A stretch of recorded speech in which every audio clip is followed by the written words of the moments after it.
الحمد لله وكفى والصلاة والسلام على من لا نبي بعده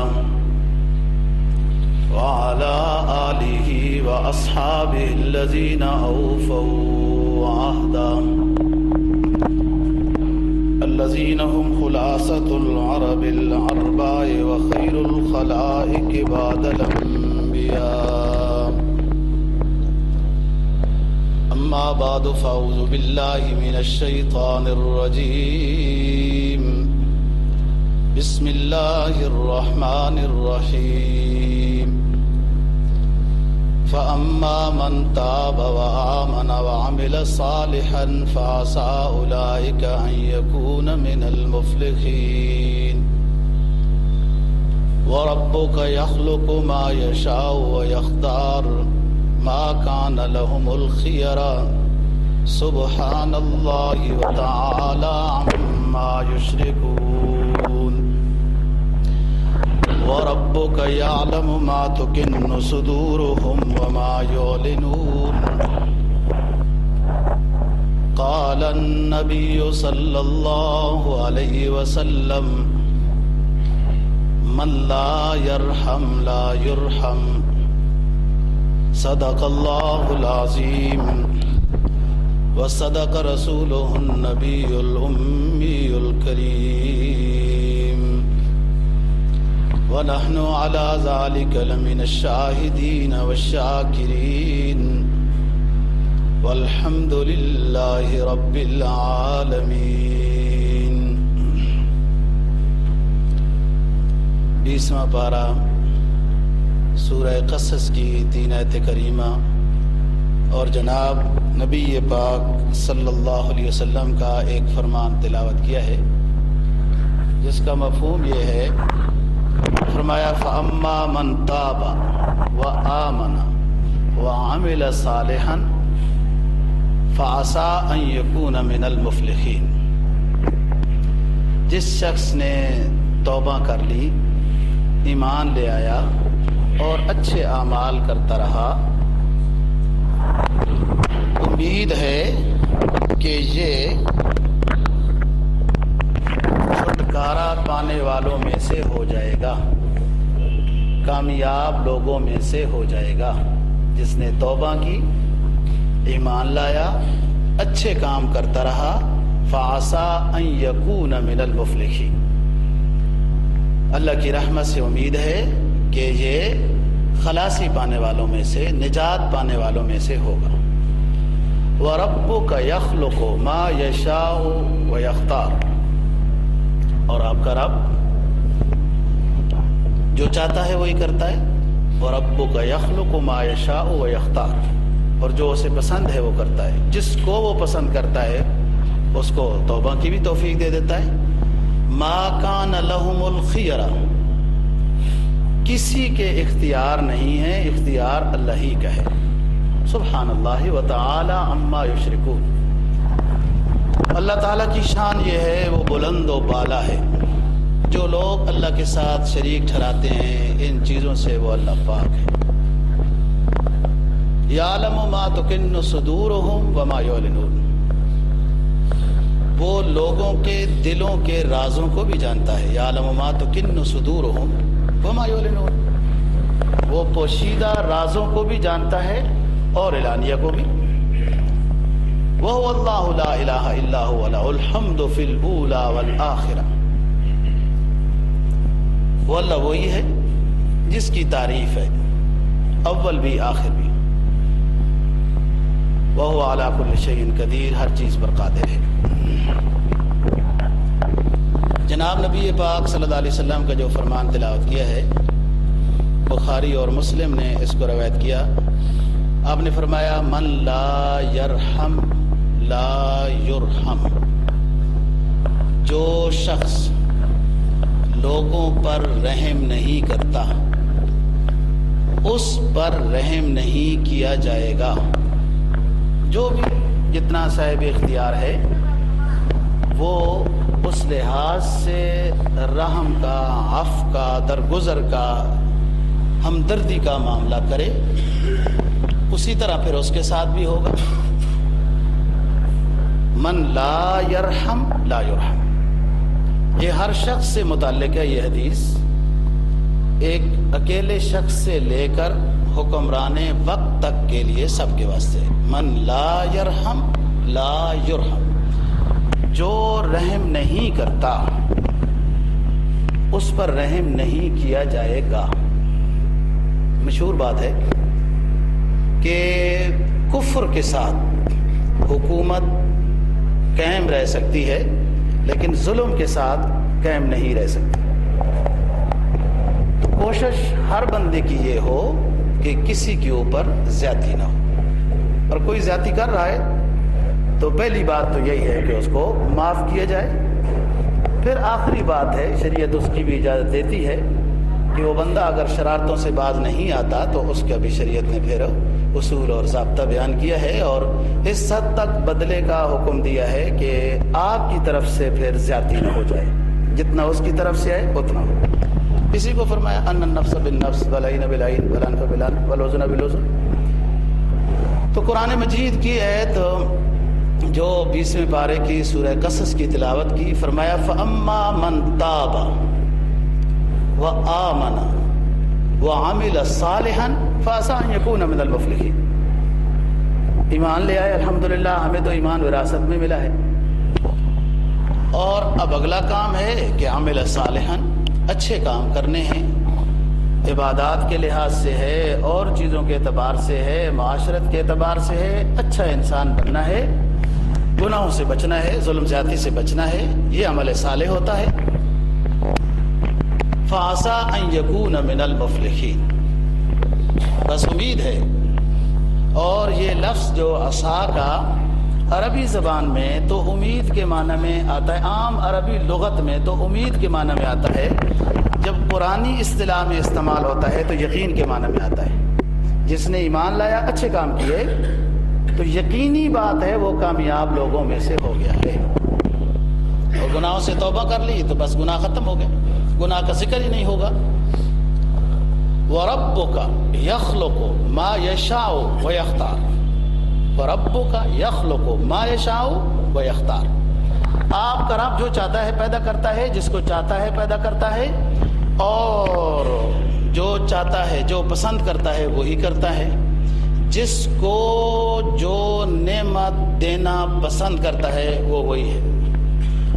مَا كَانَ لَهُمُ الْخِيَرَةُ، لوگوں کے اختیار نہیں ہے کہ فلانے کو یہ نعمت دے جائے، فلانے کو یہ نعمت دے جائے، لوگوں کے اختیار میں نہیں ہے، اللہ کے اختیار میں ہے۔ اللہ جس کو چاہتا ہے، کسی کو رزق کی فراوانی دیتا ہے، کسی کو کچھ اور عہدہ دیتا ہے، کسی کو کم دے دیتا ہے۔ ما کان لہ، سبحان اللہ وتعالی عما یشرکون، کوئی اور کسی کو عزت ذلت نہیں دے سکتا۔ یہاں بڑے پیار کے انداز میں اللہ پاک نے اپنی توحید بیان کی ہے کہ سب اختیار اللہ کے پاس ہے۔ ما کان لہم الخیرہ، لوگوں کے پاس اختیار نہیں ہے عزت کے، ذلت کے، مال و دولت کے، یا اولاد دینے کے، یا فلاں کرنے کے۔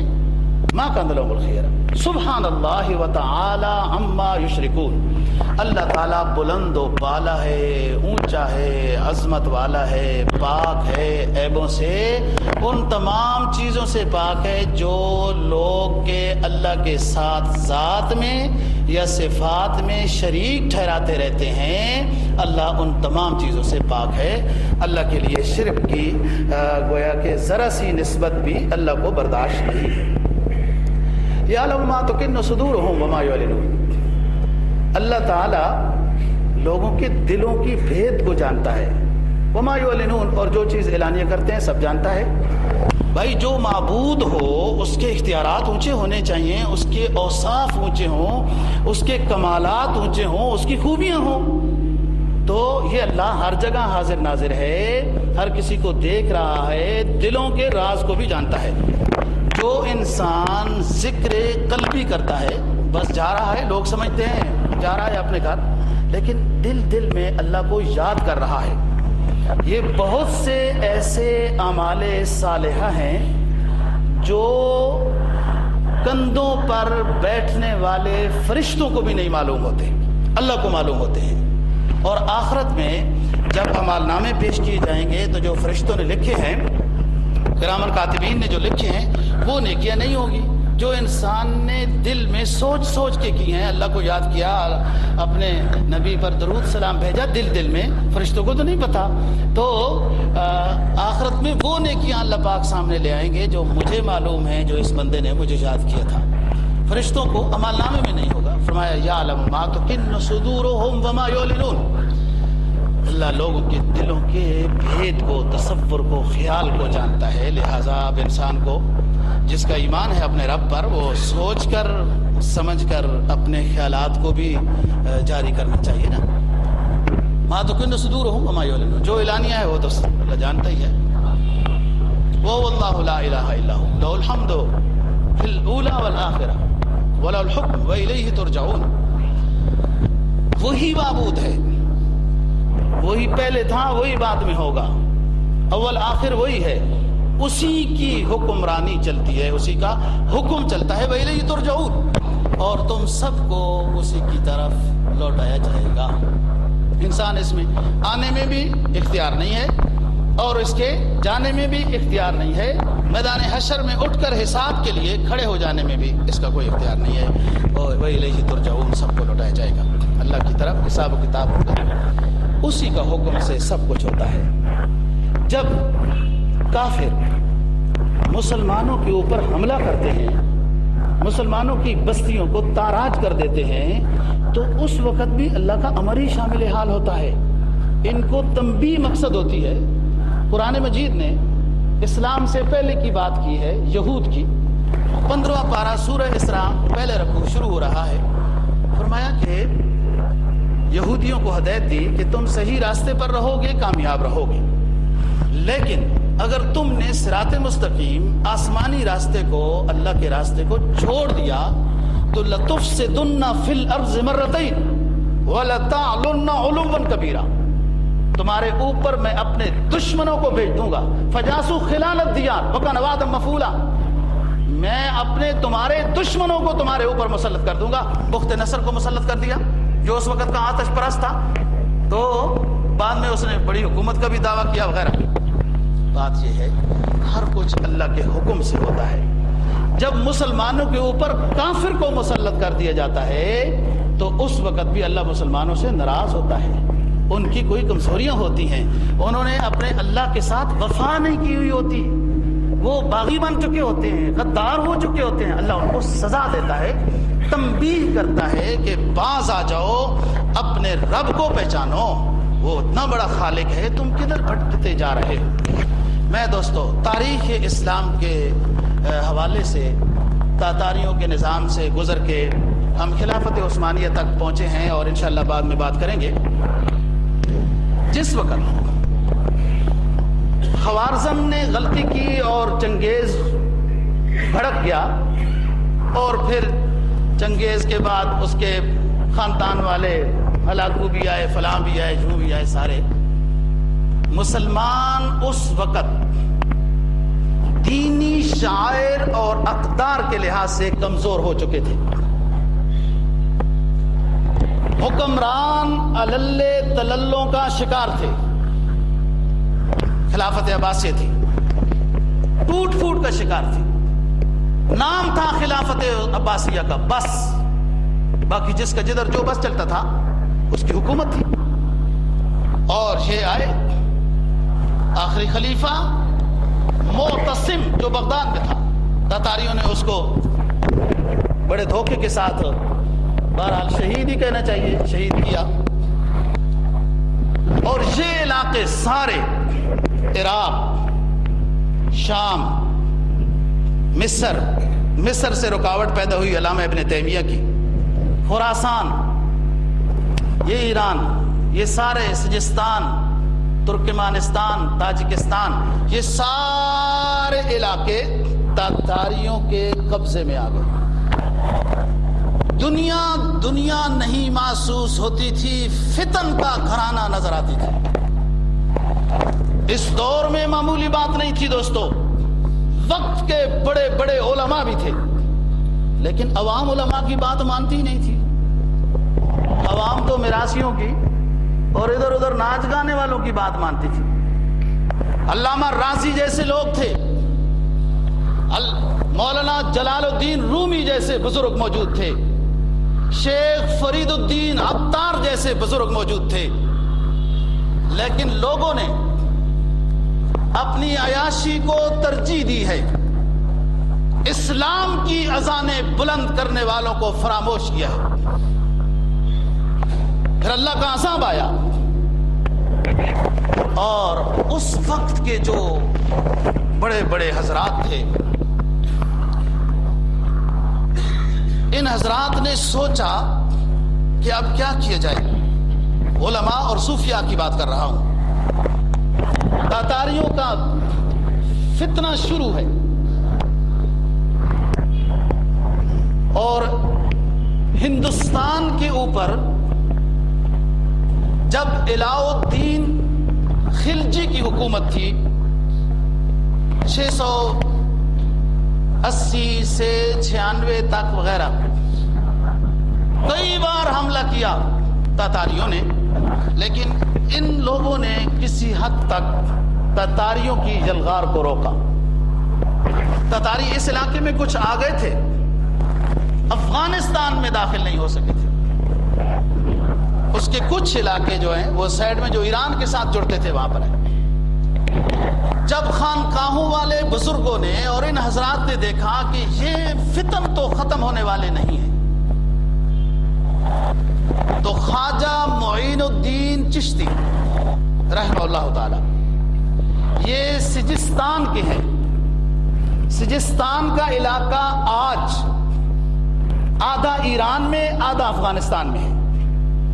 یہ فتن کا علاقہ ہے، یہ ایران اور یہ سجستان وغیرہ، اور یہاں تاتاریوں کی وہ بات تھی۔ ان حضرات کو خیال آیا کہ کسی ایسے علاقے میں جانا چاہیے جہاں پر ہم دین کی بات صحیح طریقے سے کریں، لوگ ہماری بات سمجھیں، سنیں، اور ادھر ان فتنوں میں رہ کر اپنی عمر اور وقت کو ضائع کرنا ہے۔ بہرحال یہ سارے بزرگ اس طرح ہیں۔ اسی طرح قطب الدین بختیار کاکی رحمہ اللہ تعالی، یہ ماوراء النہر کے علاقے کے ہیں، جو آج ان آزاد ریاستوں کے پاس ہے، پہلے روس کے پاس تھا۔ ماوراء النہر کا ایک گاؤں ہے اوش، یہاں سے قطب الدین، خواجہ قطب الدین بختیار کاکی یا کاکی، دونوں باتیں بتاؤں گا، یہ وہاں سے آئے اور خیال آیا کہ ہندوستان کا علاقہ ایک بظاہر پرامن نظر آ رہا ہے، یہاں دین کی بات کریں گے۔ آپ کے پاکستان میں پاک پتن کے اندر جو بزرگ آرام فرما رہے ہیں، اللہ ان پر کروڑوں رحمتیں کرے، شیخ فرید الدین گنج شکر کے نام سے جو معروف ہے، شیخ فرید الدین گنج شکر غزنی کے علاقے کے ہیں، جس غزنی کا سلطان اسلام محمود غزنوی ہے۔ سلطان اسلام کہہ رہا ہوں، سلطان اسلام محمود غزنوی جس غزنی علاقے کا ہے، افغان کا علاقہ یہ، یہاں یہ شیخ فرید الدین گنج شکر ہیں۔ اگرچہ ان کی پیدائش یہی ہے، لیکن ان کے دادا شعیب جو ہیں وہ وہاں سے ہجرت کر کے تو لاہور، قصور، انشاءاللہ بات کریں گے، یہ یہاں آ گئے تھے۔ آج کا موضوع کا ویسے عنوان بتا رہا ہوں کہ یہ بڑے بڑے بزرگ یہاں کے آباد ہوئے، اور ایک الہامی شکل میں ان کے دل میں یہ خیال آیا کہ اس علاقے میں جا کے دین کی خدمت کرتے ہیں۔ پاک و ہند کی سرزمین جو ہے دوستو، اس کے اوپر سلسلہ چشتیہ کا بہت بڑا حق ہے۔ میں بتا چکا ہوں، سلسلہ قادریہ شیخ عبد القادر جیلانی کے ساتھ تعلق ہے، اس پر بات ہو چکی ہے۔ سلسلہ سہروردیہ کی بات ہو چکی ہے، اور شیخ بہاؤالدین زکریا رحمہ اللہ تعالی جو ملتان میں آرام کر رہے ہیں، یہ سلسلہ سہروردیہ کے ہیں۔ شیخ فرید الدین گنج شکر سلسلہ چشتیہ کے ہیں، شیخ عبد القادر جیلانی سلسلہ قادریہ کے، میں سلسلہ نقشبندیہ کی بات حضرت حسن بصری رحمہ اللہ تعالیٰ کے حوالے زندگی میں کر چکا ہوں۔ سب سے بڑا سلسلہ نقشبندیہ ہے کہ وہ حضرت ابو بکر تک پہنچتا ہے۔ حضرت ابو بکر صدیق رضی اللہ تعالیٰ عنہ بیعت ہوئی ہے حضرت نبی پاک صلی اللہ علیہ وسلم، باقی تمام سلسلے حضرت علی رضی اللہ تعالیٰ عنہ۔ بات سمجھنے کی کوشش کرنا، ڈھونڈتے رہو گے کتابوں میں، کبھی مل جائے گی ایک مدت کے بعد۔ پاکستان ہندوستان کی سرزمین پر اسلام کی صحیح روح کی اشاعت کرنے کے لیے، ہندوؤں کے دلوں میں توحید کا چراغ جلانے کے لیے اور مختلف طرح کے شرک کی تاریکیوں سے نکالنے کے لیے صوفیاء چشتیہ کا بہت بڑا ہاتھ ہے، حق ہے، حصہ ہے، بہت بڑی قربانی ہے۔ جب 450 ہجری کے لگ بھگ سلطان محمود غزنوی ہندوستان کے علاقوں پر حملہ آور ہوا اور سومنات اور فلاں فلاں ان علاقوں کے اس نے مندر بھی گرائے وغیرہ، ایک اچھا حکمران تھا، ظاہر ہے کہ خلفائے راشدین تو نہیں ہو سکتا نا، انہوں نے ایک اچھی بنیاد ڈالی، مدارس کے لحاظ سے، مساجد کے لحاظ سے، خانقاہوں کے لحاظ سے، علماء کے لحاظ سے، قضات کے لحاظ سے وغیرہ۔ لیکن قسمت کی بات ہے کہ اس محمود غزنوی کی حکومت کو استحکام دینے والا جو حکمران آیا، استحکام، پائیداری، سسٹم کو منظم کرنے کے لیے جو حکمران آیا، وہ حکمران ہے شہاب الدین سہروردی۔ یہ حکمران ہے جو سلطان محمود غزنوی کے بعد آئے۔ یہ حضرات اس طرف یوں آ رہے ہیں، یعنی حکومت کے لحاظ سے بات کر رہا ہوں، اور ادھر اللہ کے ولیوں کو الہام اور کشف ہو رہا ہے کہ ان علاقوں میں جاؤ، اللہ کی توحید کا پرچم لہراؤ، لوگوں کے دلوں میں شرک کے جو گند بھرے ہوئے ہیں اس کو صاف کرو۔ تو سب سے پہلے ابو محمد چشتی آئے ہیں اس علاقے سے۔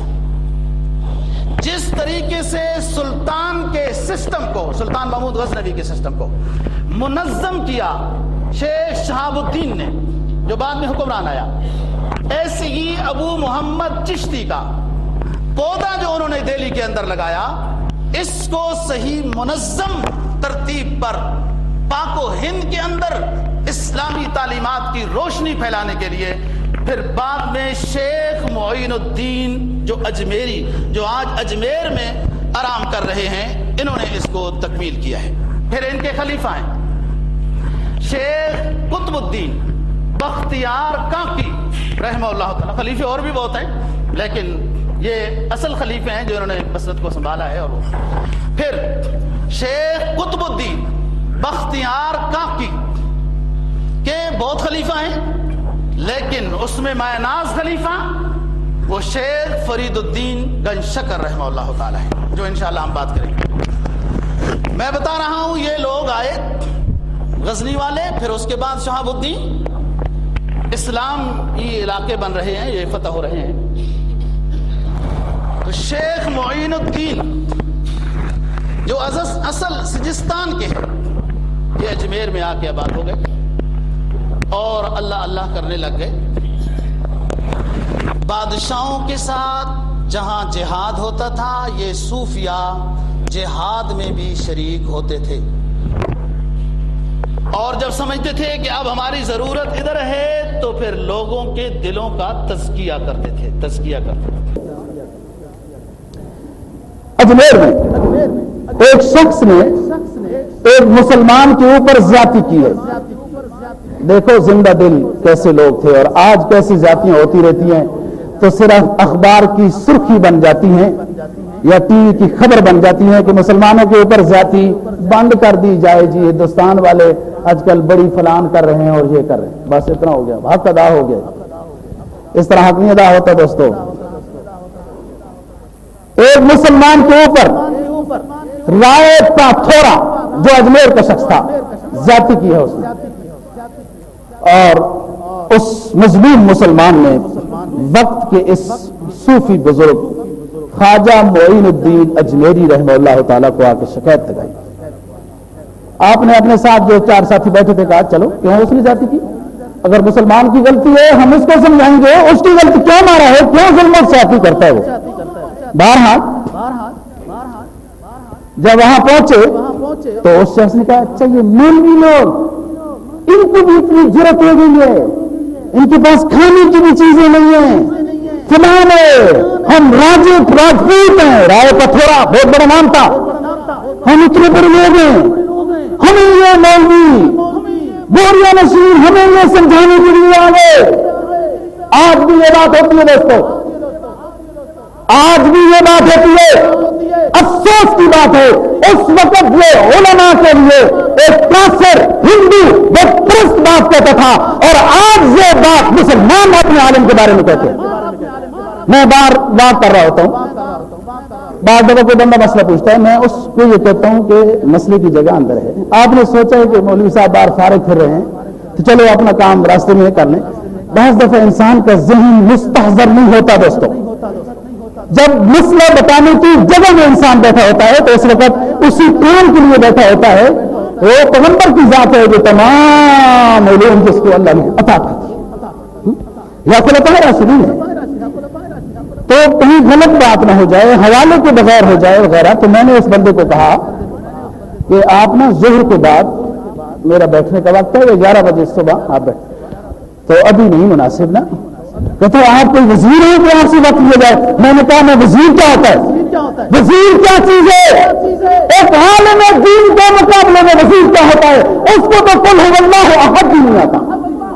میں اللہ کا وزیر ہوں، اپنے پیغمبر کی علم کا وارث ہوں.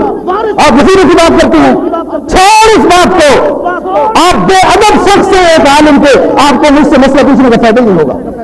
میں افسوس کی بات کر رہا ہوں دوستوں کہ اس وقت کی یہ بات ایک کافر ہندو علماء کے بارے میں کہتا تھا کہ بوریا نشین، یہ بوریا نشین، یہ چٹائی پہ بیٹھنے والے یہ علم سمجھانے کے لیے آئے ہیں. اور آج یہ بات اگر کافر کہے کوئی پرواہ نہیں ہے، کافر کا کام نہیں ہے. اس نے ہمارے پیغمبر کے بارے میں، ہمارے اسلاف خلفائے راشدین کے بارے میں باتیں کی ہیں، ہمارے بارے میں بھی کافر نے کر لیا تو کیا رہ جائے. یہ تو پیغمبر صاحب پیغمبرانہ سنت کے اوپر عمل ہوا. لیکن مسلمان بھی اپنے علماء کے بارے میں، اپنے امام کے بارے میں، اپنے شیخ کے بارے میں یہ باتیں کرتے ہیں. اور عالم کے اچھا لباس دیکھ کر عالم کے امام کو مقتدیوں کو تکلیف ہوتی ہے. عالم کی اچھی گاڑی دیکھ کر عالم کے اپنے مقتدیوں کو تکلیف ہوتی ہے. عالم کی اچھی رہائش دیکھ کر عالم کے اپنے مقتدیوں کو تکلیف ہوتی ہے. کتنی افسوس کی بات ہے دوستوں، کتنی افسوس کی بات ہے اور غیرت ایمانی میں ڈوب مرنے کی بات ہے کہ اگر عالم دین مسئلہ بتائے اور وقت کہے کہ فلانے وقت پہ آپ آ جائیں اس وقت اچھی بات ہوگی تو آپ ضرورت ہے، آپ سے ٹائم لینا چاہیے. یعنی آپ یہ سمجھیں ایک وزیر کا کیا برابری کا تعلق ہے عالم دین کے ساتھ. عالم دین کسی اور منصب کا نام ہے، وزارت کسی اور منصب کا نام ہے. اور یہ بات ختم ہوئی پھر سن 1100 ہجری میں حضرت شاہ ولی اللہ رحمہ اللہ تعالیٰ کے احوال میں بات کروں گا. بہرحال اسرائیل پتھورا نے وقت کے بڑے بڑے کتب الاقطاب خواجہ معین الدین اجمیری رحمہ اللہ تعالیٰ کو یہ کہا کہ یہ بوریا نشین ہمیں سمجھانے کے لیے آئے.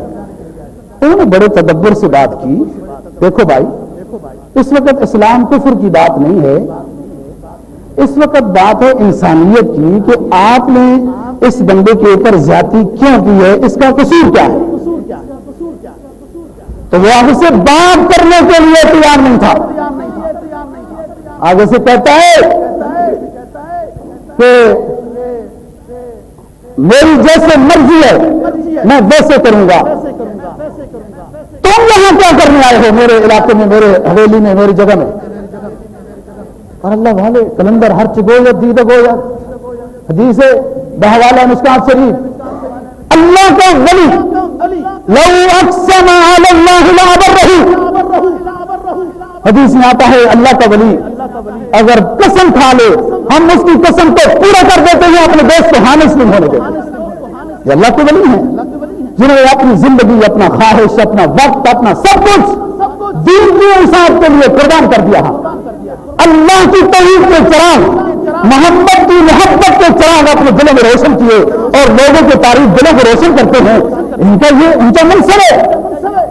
شاہ خواجہ معین الدین اجمیری چشتی رحمہ اللہ تعالیٰ نے اس کو کہا میرا کام یہ ہے سن رائے پتھورا، میرا کام یہ ہے کہ محمد غوری کے ہاتھوں سے راجہ پتھور کو زندہ گرفتار کر کے ذلیل کرا دوں گا، میرا کام یہ ہے۔ آپ سن اور اٹھے تھے، کہا ساتھیوں اٹھو، ہم اپنے جہاں تک بس چلتا ہے اپنے مسلم بھائی کے اوپر ذاتی نہیں ہونے دیں گے۔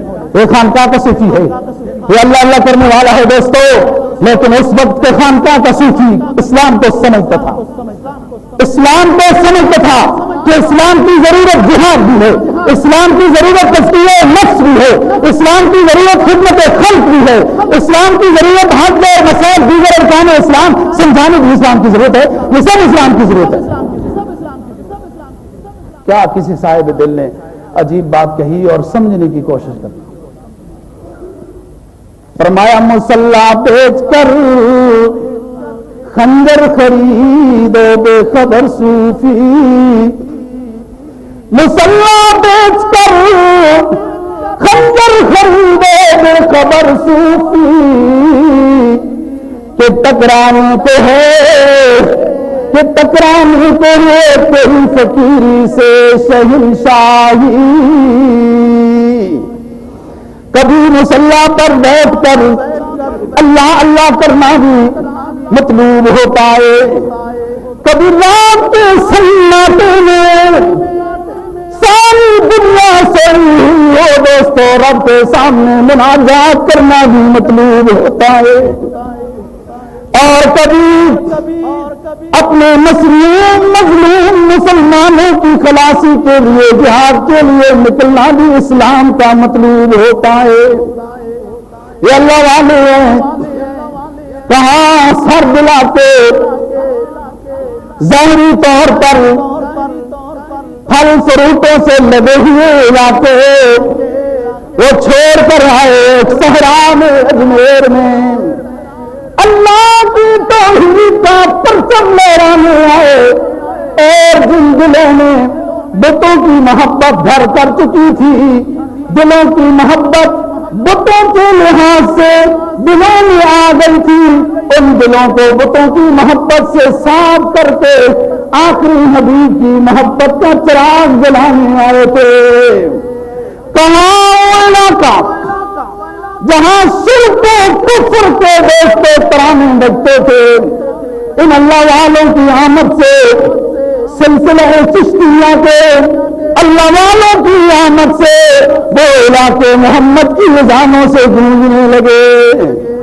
جہاں بت پرستی تھی، بتوں کی لوگ عبادت کرتے بڑے بڑے مندر بنائے ہوئے تھے، آج وہاں محمد کے منبر و محراب اور مساجد نظر آنے لگی۔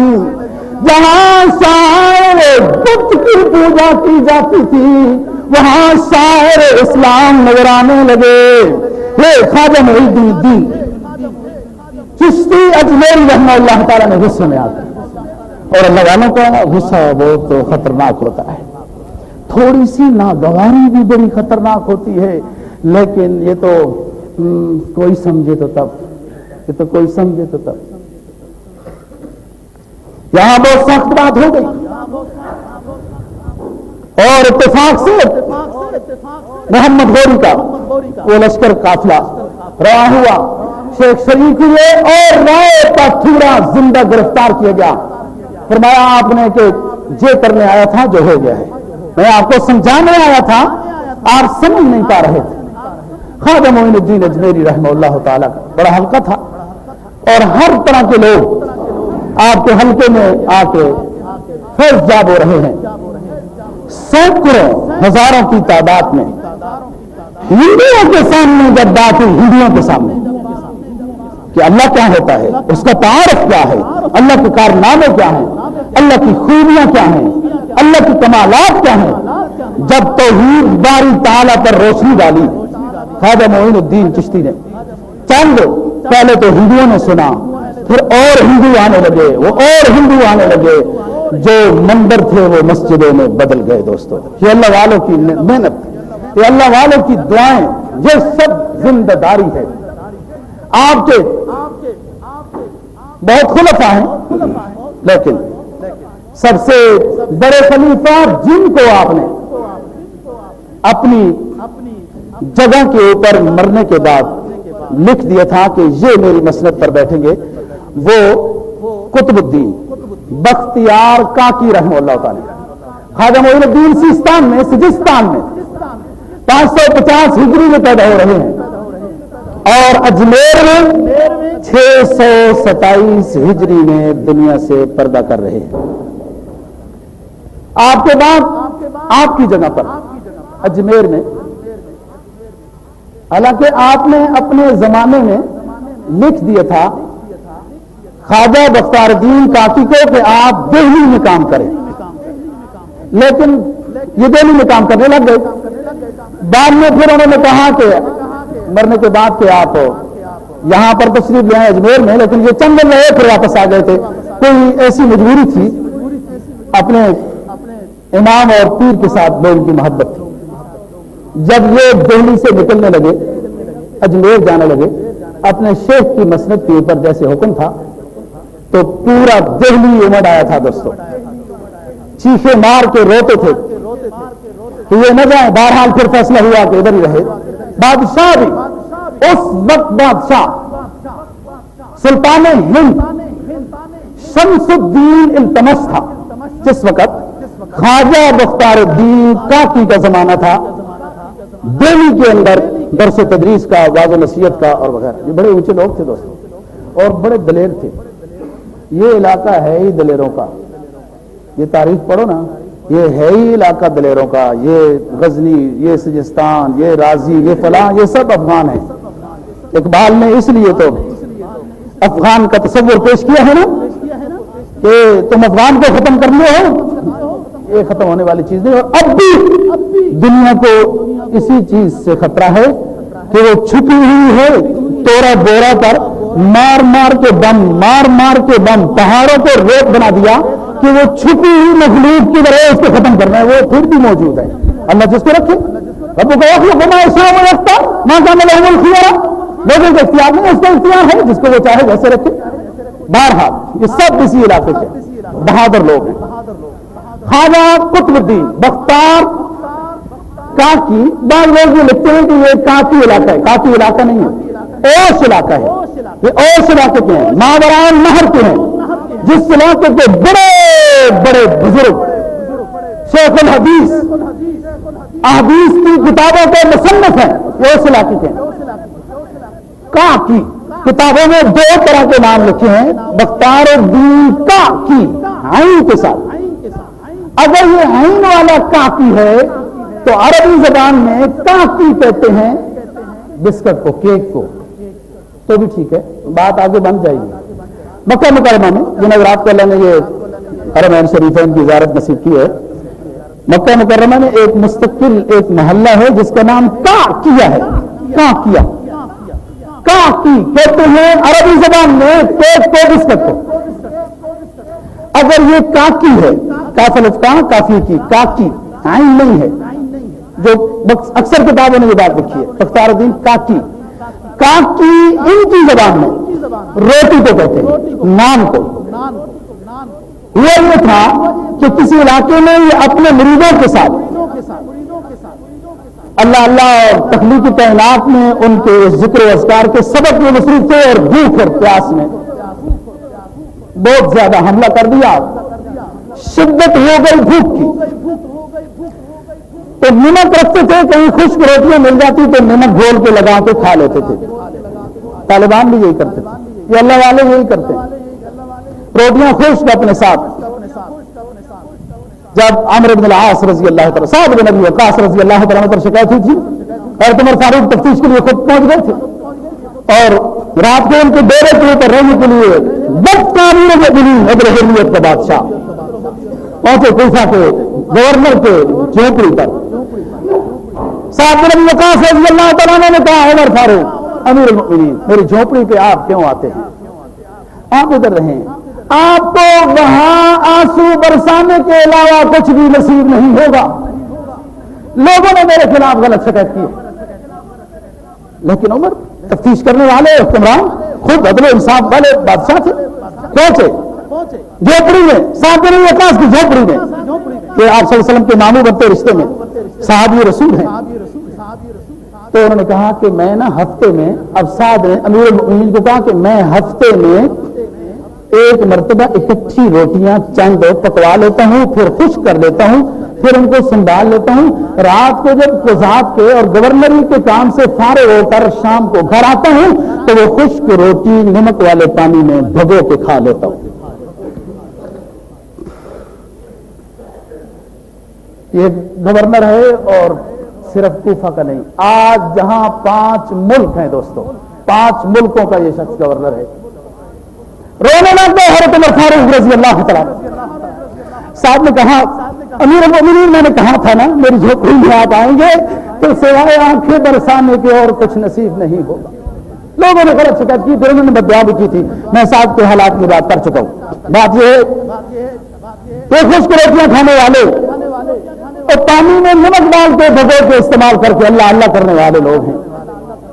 یہ دنیا کی اسلام کی اتہاس کو بجھا رہے ہیں, شرک کو دور کر کے توحید کا پرچم لہرا رہے ہیں, بدعت اور رسوم کو, ہندوانہ بدعت اور رسوم کو مٹا کر اپنے حبیب محمد عربی صلی اللہ علیہ وسلم کی سنت کو زندہ کر رہے ہیں. لوگوں کے بجھے دلوں کو بیدار کر رہے ہیں, سوئی دنیا کو بیدار کر رہے ہیں. وہ لوگ ہیں بختیار الدین کاکی اپنے مریدوں وغیرہ کے ساتھ ہے, اور بھوک کی شدت ہے.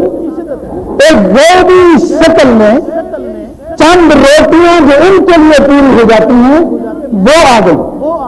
وہ روٹیاں آنے کی وجہ سے لوگوں نے بختیار الدین کو کاکی کہنا شروع کر دیا, روٹی والا بسر, کہ ان کے پاس جاؤ روٹی مل جاتی ہے.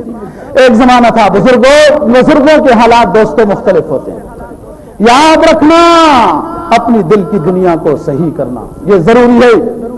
ایک زمانہ ہوتا ہے کہ 3 مہینے چولہے میں آگ نہیں جلتی نا سرکار دو جہاں صلی اللہ علیہ وسلم. ایک زمانہ ہوتا ہے اصحاب صفہ دھوپ کی وجہ سے مسجد نبوی میں بہوش پڑے ہوتے ہیں. پھر ایک زمانہ ہوتا ہے کہ ابو ہریرہ یمن کے گورنر بن جاتے ہیں. بزرگوں کے, تمام بزرگوں کے حالات اسی طرح, تمام بزرگوں کے لوگ بزرگوں کی نعمت کی فراوانی کا زمانہ دیکھ کر بزرگوں سے متنفر ہوتے ہیں اور بزرگوں کی ابتدائی زندگی کو نہیں پڑھتے.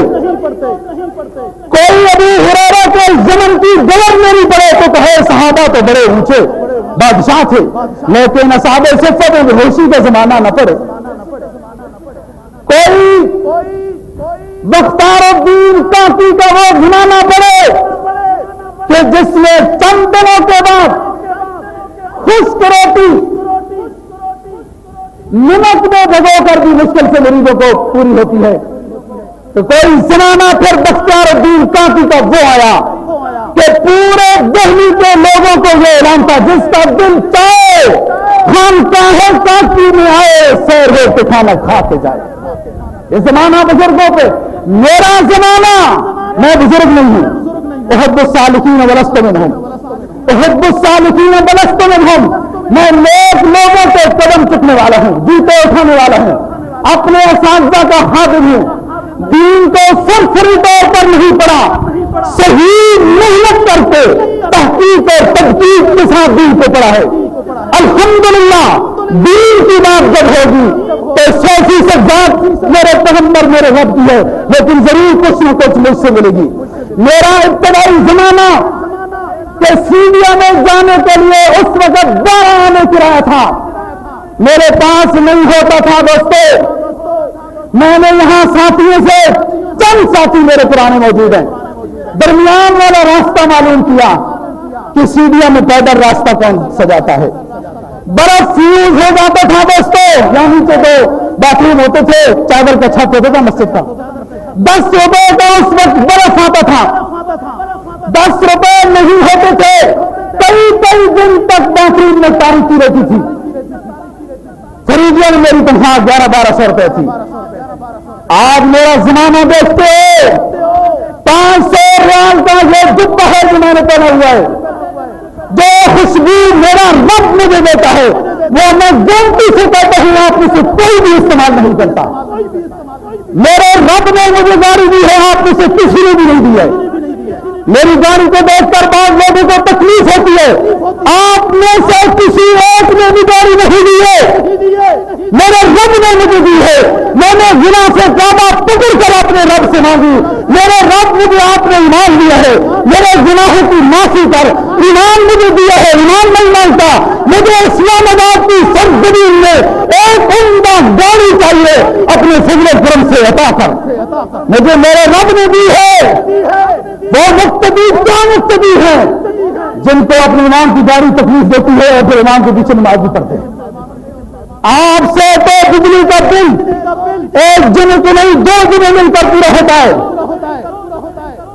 مسجد کی ضروریات بار بار اعلان کرنے سے پوری ہوتی ہیں. کہاں ہے آپ کا وڈیرا پن؟ کہاں ہے آپ کی تمنگری؟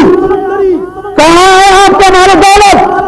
کیا آپ دیکھتے ہیں نا کہ مولوی صاحب دینے کے بعد بجلی کے بل کا اعلان نہیں ہونا چاہیے، میں ادا کروں گا بجلی کا بل. مولوی صاحب تنخواہوں کے لیے اعلان نہیں ہونا چاہیے، تنخواہ میں دوں گا. مولوی صاحب تعلیموں کے لیے اعلان نہ کرے 1500 روپئے کا ایک جائے نمازہ، میں ساری جائے نمازیں پوری کروں گا. مسجد کی ضروریات پوری کرنا مشکل ہے. دوستو میں یہ سمجھانا چاہتا ہوں کہ ہر عالم کی ابتدا کو لوگ نہیں دیکھتے، اس کی فراوانی کا زمانہ دیکھ کے اس سے متنفر ہوتے. میں اور ایک بات ہے کسی وقت میں بتاؤں گا، ابھی مجھے دل گواہ اس کی اجازت نہیں دے رہا. بات یہ ہے بختیار الدین کاکی کا زمانہ آیا، وہ خشک ٹکڑے جو نمک میں ڈبو کے کھا رہے ہیں.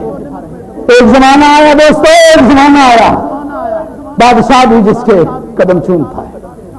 بادشاہ سلطان جس کو سلطان ہند کا لقب ہے، شمس الدین التمش جس کے قدم بوسی کرتا ہے، جس کے ہاتھ چومتا ہے، ہفتے میں 2 مرتبہ حاضری دیتا ہے.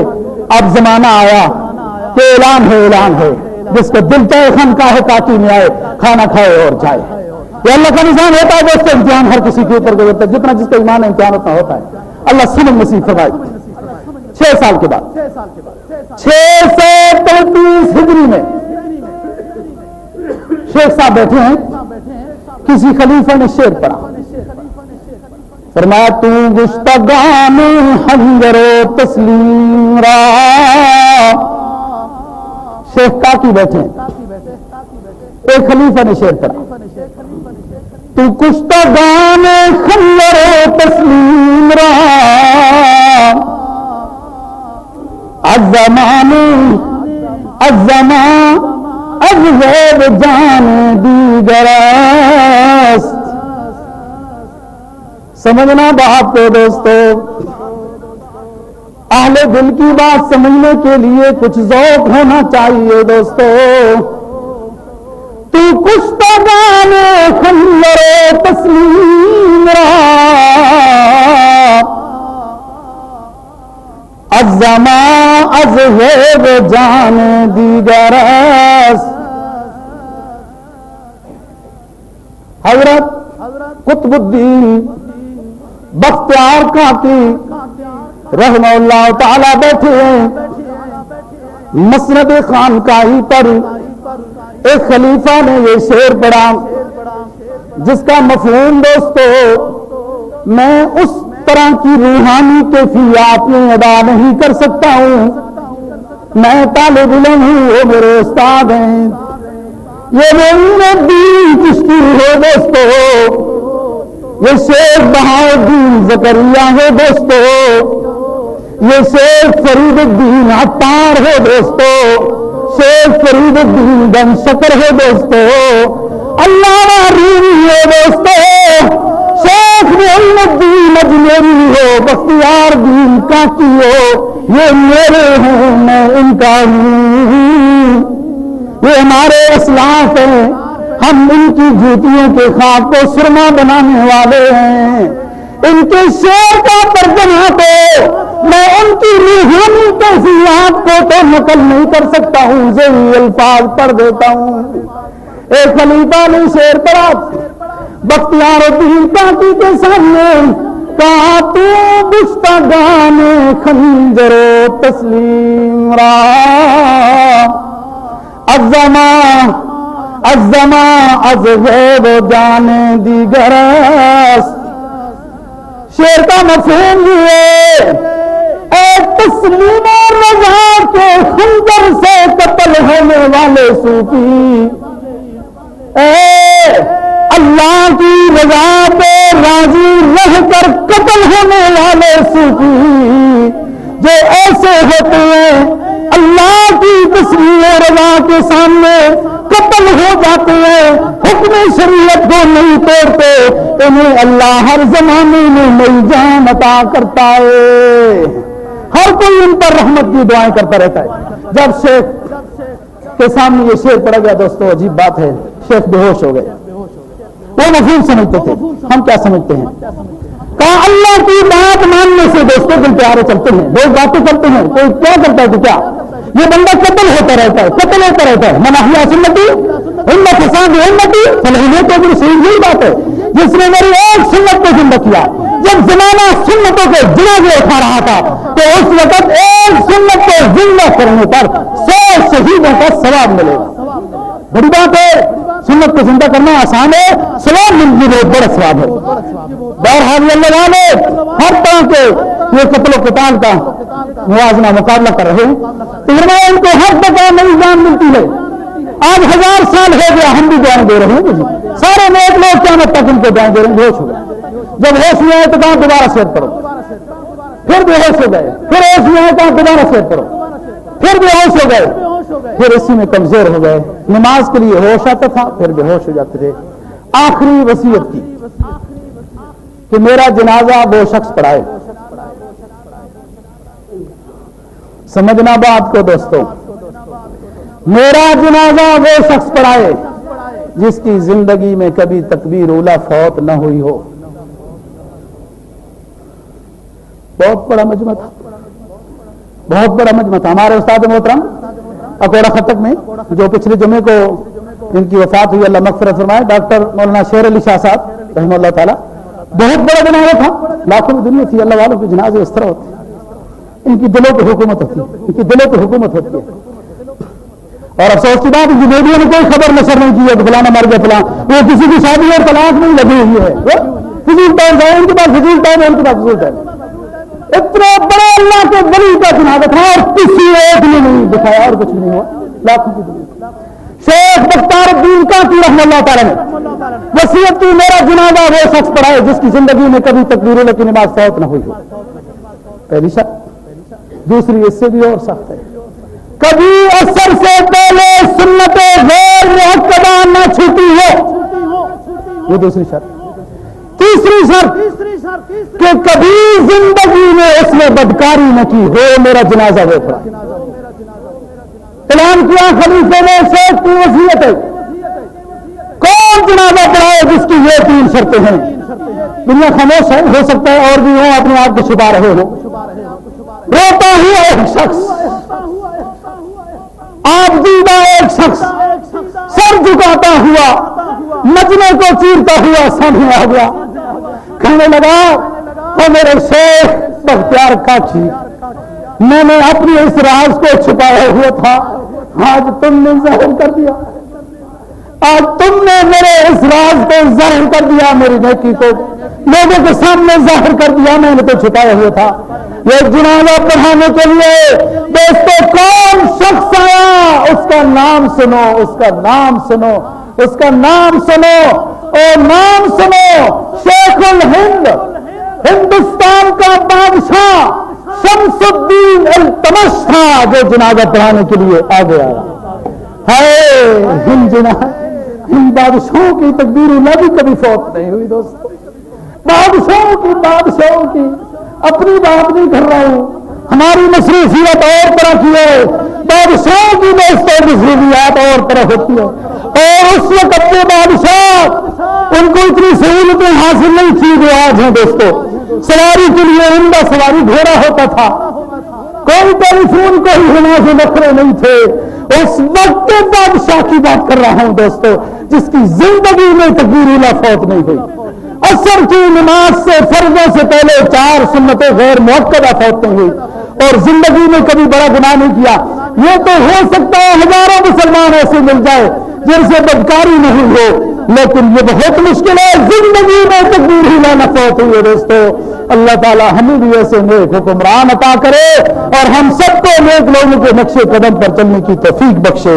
وآخر دعوانا الحمدللہ۔